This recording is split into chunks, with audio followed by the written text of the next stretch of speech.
Hello વિદ્યાર્થીઓ, સ્વાગત છે તમારું મારી ચેનલની સાથે. તો આજે આવી ગયા છે આપણે એક નવા સ્ટડી વ્લોગ સાથે, અને આજે છે રામનવમી. તો બધાને રામનવમીની ખૂબ ખૂબ શુભકામનાઓ અને હેપી રામનવમી. બરાબર. તો હવે આજે શું કરવાનું છે? તો આજે તો પહેલાં રજા છે, તો પણ આજે કેટલા વાગી ગયા? જો 6:30 જેવું વાગી ગયું. તો શા માટે 6:30 વાગી ગયા? તો આજે બુક રિવ્યૂનો વિડીયો બનાવવાનો હતો, તે વિડીયો બનાવ્યો.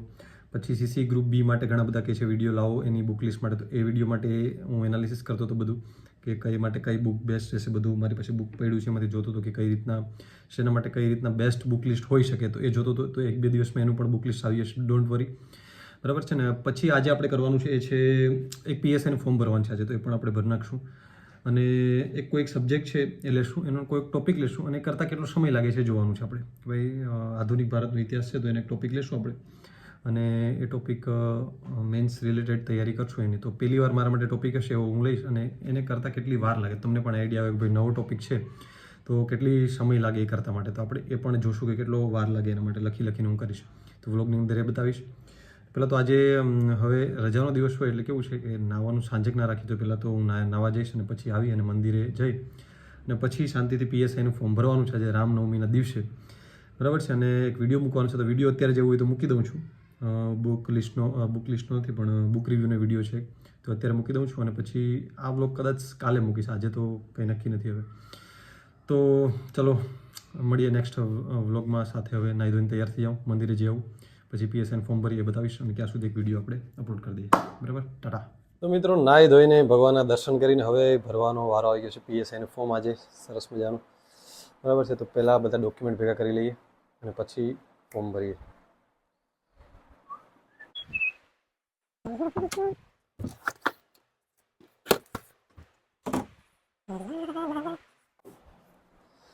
આવી ગયા છે આપણી પાસે ડોક્યુમેન્ટ્સ. તો ડોક્યુમેન્ટમાં પહેલાં તો 12થની માર્કશીટ છે. તમને 12થની માર્કશીટ બતાવી દઉં મારી. 12થની માર્કશીટમાં મારે એવરેજ માર્ક્સ હતા, ભાઈ એટલા બધા કે સારા માર્ક્સ હતા. મેથ્સ તો ત્યારે પણ નબળું હતું જ મારું. અને કોલેજના સર્ટિફિકેટ જોશો રિઝલ્ટ તો તમે ઘા ખાઈ જશો ભાઈ. તમને બતાવી દઉં કોલેજના કેટલા રિઝલ્ટ છે ને મારી પાસે. આની પહેલાં એક બ્લોગમાં બતાવ્યા હતા. અમારા કોલેજના રિઝલ્ટ છે. 1 2 3 4 5 6 ગણશો એટલે 32 થશે. 32 છે. 32 છે. એમાંય છેલ્લા સેમના તો ખાલી 2 જ છે. બાકી 3 વર્ષના બીજા કેટલા થયા? 30 થયા. તો ટેન્શન નહીં લેવાનું કે ભાઈ પાસ્ટમાં કેવું આપણું હતું, એના પરથી કોઈ ડિસાઇડ નહીં થાય. સરકારી નોકરી તો મળી ગઈ એમ. બાકી ઘણા એમ થાય કે ભાઈ મારે ફેલ થયો તો, પણ એના કરતાં પણ નબળું કામકાજ છે, પણ તોય થઈ ગયું એટલે ડોન્ટ વરી. હજી પણ આગળ ચાલુ જ છે તૈયારી. જીપીએસસી પાસ કરીએ તો ઓર વધારે મોટિવેશન મળે. ક્લાસ 3 મળી ગઈ, પણ તોય કહી શકાય કે નહીં, કંઈ અસંભવ તો નથી, કેમ કે આટલી વાર ફેલ થવા છતાં પણ આટલી કોમ્પિટિશનમાં સારા રેન્ક સાથે સરકારી નોકરી એમ. તો કંઈ નહીં, એ બધી વાતો તો થતી રહેશે. આપણે ફોર્મ ભરવાનું ચાલુ કરી દઈએ. તો પહેલાં ખોલી લઈએ આપણે ગૂગલ ક્રોમ. આની અંદર આપણે હવે ઓજસની અંદર જશું. અહીંયા બરાબર, અહીંથી લખવાનું છે ઓજસ ગુજરાત. ઓજસ ગુજરાતની અંદર આપણે જશું. સ્ટેટ પોર્ટલની અંદર જશું. એક્ઝામિનેશન કરંટ એડવર્ટાઇઝમેન્ટમાં જશું, અને વ્યૂ ઓલમાં જશું. એટલે અહીંયા એડવર્ટાઇઝમેન્ટ આવશે, એમાંથી આપણે ભરશું. પોલીસ રિક્રુટમેન્ટ બોર્ડ, આની અંદર આપણે 30/4 છેલ્લી તારીખ છે, તો વહેલા તકે બધાએ ભરી લેવું જોઈએ.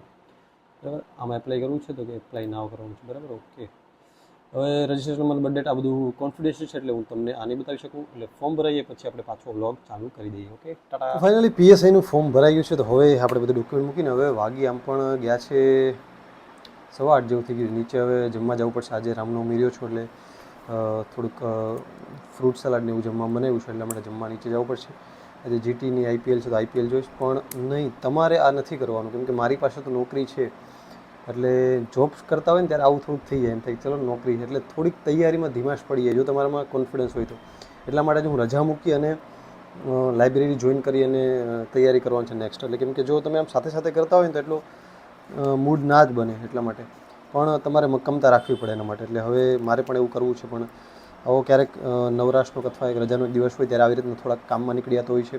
રેગ્યુલર દિવસોમાં થોડું આવી રીતના થતું રહેતું હોય છે. ઘડીક એમને ચાલો ને જલસા કરી લઈએ, પણ થોડુંક મક્કમતા રાખવી પડે, અને એ પણ હું રાખીશ ને હું રાખવાનો જ છું. તો મારે પણ હવે તૈયારી માટે હું કદાચ ઇલેક્શન પછી જ રજા મળશે તો રજા લઈ ગાંધીનગર ક્યાંક તૈયારી કરવા જ આવીએ 2-3 મહિના સરખેથી.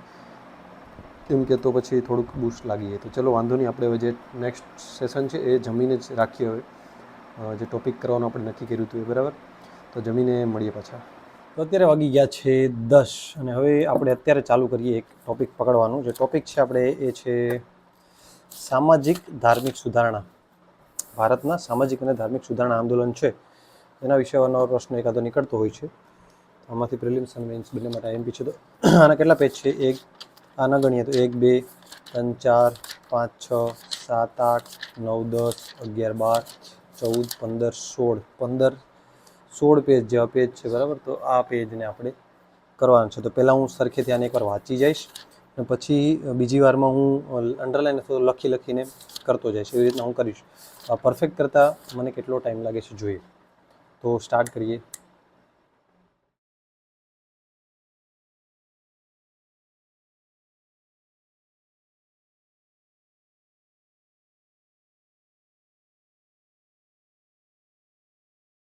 તો અત્યારે મારે એકવાર વચાણું છે. પહેલાં તો હું કઈ રીતના વાંચીશ કે પહેલાં આ જે બ્રહ્મો સમાજ છે થોડાક એક ટૉપિકને, નાનકડા ટૉપિકને ડિવાઈડ કરીશ કે ભાઈ બ્રહ્મો સમાજને રિલેટેડ જેટલું છે એકવાર વાંચી નાખીશ. હવે બ્રહ્મો સમાજનું એકવાર લખીને અથવા તો અન્ડરસ્ટેન્ડિંગ ડેવલપ કરીને તૈયારી કરીશ, પછી આગળ વધીશ. કેમ કે એકવાર બ્રહ્મો સમાજનું ક્લિયર થઈએ પછી આગળ વધીશ. એટલે આમાંથી મેન્સમાં પ્રશ્નો નીકળી છે કે ભાઈ બ્રહ્મો સમાજની પ્રવૃત્તિઓ વિશે ચર્ચા કરો અને શિક્ષણ ક્ષેત્રે કયા નવા ઇનિશિયેટિવ ચાલુ કર્યા હતા, વસ્તુ કરી હતી, આર્થિક રાજકીય ક્ષેત્રે તેને શું ઉપલબ્ધિઓ હાંસલ કરી હતી એવું પૂછી શકે. અને બ્રહ્મો સમાજમાં કઈ ક્રાંતિકારી ભૂમિકા ભજવી હતી, સ્ત્રીઓ પ્રત્યે શું કર્યું હતું, તેવું બધું પૂછી શકે. એટલે બ્રહ્મો સમાજ વિશે પહેલાં આખી માહિતી મેળવી લેવાની છે. એટલે આ થઈ જાય પછી આપણે દેવેન્દ્રનાથ ઠાકુર તરફ જશું, કેશવચંદ્ર સેન તરફ જશું, એટલે સામાજિક ધાર્મિક સુધારણા હોય છે. એ રીતના ધીરે ધીરે સ્ટેપ વાઇઝ હું જઈશ. પહેલાં એકવાર વાંચી આખો એકવાર વાંચી જાઉં તો પણ ચાલે અને ધીરે ધીરે કટકી કરતા જાવ તો ચાલે. પણ મારું કટકી કરવાનું છે એટલે હું એ રીતના કરીશ. તો હવે પાછું એકવાર આને કરવું પડશે.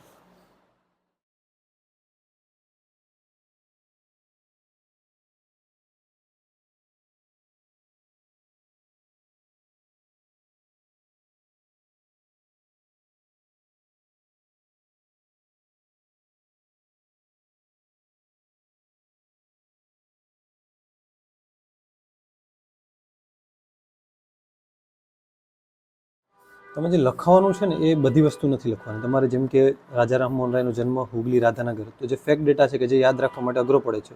1825 વેદાંત કોલેજની સ્થાપના કરી હતી. બ્રહ્મો સમાજની સ્થાપના, મોટાભાઈ જગમોહનનું નિધન થતાં અલકામંજરી ભાભી હતા, સતી થવા માટે રોકવામાં આવ્યા.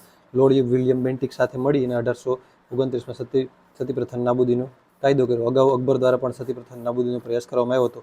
કયા બ્રહ્મો સમાજ દ્વારા કયા સુધારણા લાવવામાં કોશિશ કરવામાં આવી? વિધવાપુરનું લગ્ન, સતી પ્રથા, બહુવધી દીકરી, અંગ્રેજ શિક્ષણને મહત્વ આપ્યું હતું. કોલકાતામાં હિન્દુ કોલેજની સ્થાપના કોણે? ડેવિડ હેયર અને એલેક્ઝાન્ડર ડફ. યાદ ન રહે એને વારે આમાં આવી રીતના કરીને 2-4 વાર બોલવાનું એટલે યાદ રહી જાય. અને લાઇબ્રેરીમાં હોય તો શાંતિથી ડેવિડ હેયર એવી રીતના અંદરથી બોલવાનું. એકેશ્વરના ઉપાસના હતા. વેદો ઉપનિષદોને બંગાળીમાં અનુવાદ કર્યા. બંગાળીમાં એણે સંવાદ કૌમુદી અને ફારસીમાં મિરાતી ઉલ અખબાર આ બેયને સામાયિકો લખ્યા. 1815માં આત્મીય સભાની સ્થાપના કરી. પાછળથી બ્રહ્મસભા ઓળખાણી. બહાદુર શાહ રાજાની પદવી આપી એણે. બ્રહ્મો સમાજને પદ્ધતિ એકેશ્વરનો પ્રચાર કર્યો. મૂર્તિ પૂજાનો વિરોધ, એ બધી અલગ. પછી મદ્રાસમાં વેદ સમાજની સ્થાપના થઈ. તો આટલું કરતાં કંઈ વાર ન લાગે, 10 થી 15 મિનિટ વધીને થાય, પણ તમને એકદમ ક્લિયર થઈ માઇન્ડસેટ આખું. આ રીતના હું કરીશ. હવે આગળનું બધું છે ડાયરેક્ટ લખતો જાય જે આઈએમપી લાગે ને બાકી આમાં ટીક માર્ક જ કરતો જાય. એટલે એવી રીતના આગળનું કરીએ આપણે.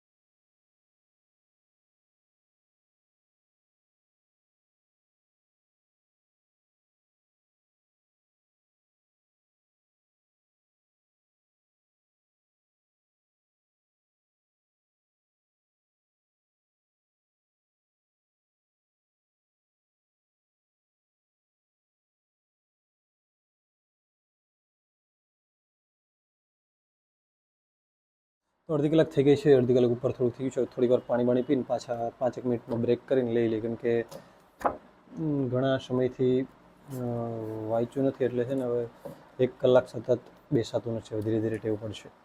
અડધી કલાક થાય કે એમ થાય કે માથું દુખવા મળે, એમાં નવું નવું વસ્તુ કરતા હોય ને તો ખરેખર માથું દુખવા મળી જાય. કે વાંધો નહીં, થોડી વાર પાણી પીને 5 મિનિટના બ્રેક પછી પાછા મળીએ અહીંયા જ.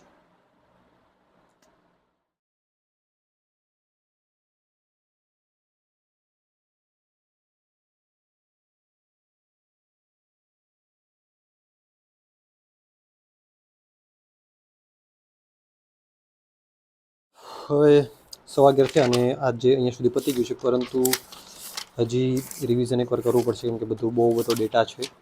તો ઓલમોસ્ટ 1 થી 1.25 કલાકની અંદર કેટલા પેજ થયા? 1, 2, 3, 4, 5, 6, 7, 8, 9, 10, 11, 12, 13, 14, 15, 16 જેવા પેજ, એટલે 15 પેજ ગણીએ એવરેજ 1 કલાકની અંદર. બીજી હાફ એન અવર હજી રિવિઝન માટે, 1.5 કલાકમાં 15 પેજ, એટલે તમે દિવસની 6 કલાક વાંચો એટલે 15 ચોખ્ખું 60 થઈ ગઈ. એટલે તમારે આરામથી દિવસના 60 થી 70 પેજ રિવિઝન સાથે થઈ. હજી આ એકવાર આને રિવિઝન મારે કરવું પડશે. પાછળનો ભાગ આગળનું થોડુંક એક રિવિઝન કર્યું હતું, પાછું એકવાર આને સરખું રિવિઝન જો અત્યારે ઈચ્છા થશે તો હમણાં થોડીક વાર બ્રેક લઈને પાછું કરીશ, બાકી કાલે સવારે રિવિઝન કરીશ આનું પાછું. એટલે રિવિઝન જેમ બને મને પાછી બીજા દિવસે નવો ટોપિક એવી રીતના કરીશ, એટલે કાલ સવારે ઉઠીને એકવાર રિવિઝન એવું હશે તો આનું કરી નાખવું પડશે, બરાબર છે ને. આની અંદર બહુ બધો ડેટા છે એટલે એકવારમાં તો યાદ કોઈને રહે જ નહીં, કોઈ પણ ગમે એવું હોય. એટલે એકવાર વાંચવાનું ઇન્સ્ટન્ટ, રાત્રે અથવા તો બીજા દિવસે સવારે રિવિઝન કરી નાખવાનું, પછી પાછું અઠવાડિયે પછી પાછું વારો આવે ત્યારે કરવાનું. એવું રેગ્યુલર પછી એવું કંઈ વારે વારે નથી યાદ રહ્યું તો પાછું બપોર રિવિઝન, સાંજે રિવિઝન તો વધારે ટાઈમ પકડે. એટલે એકવાર સરખેથી વાંચી લેવાનું, પછી એનું એકવાર રિવિઝન સાંજે અથવા તો 8 કલાકની અંદર ક્યારેક પણ એકવાર કરી લેવાનું રિવિઝન, અને પછી પાછું અઠવાડિયે એવી રીતના ટાઈમ ટેબલ સેટ કરી દેવાનું. એટલે પાછું અઠવાડિયે કદી વારો આવશે આનો ત્યારે પાછું આપણે રિવિઝન કરી લઈશું. અત્યારે હમણાં અહીંયા સુધી રાખીએ. ઉઠી રિવિઝન કરીને હવે નીકળીએ આપણે જોબ પર.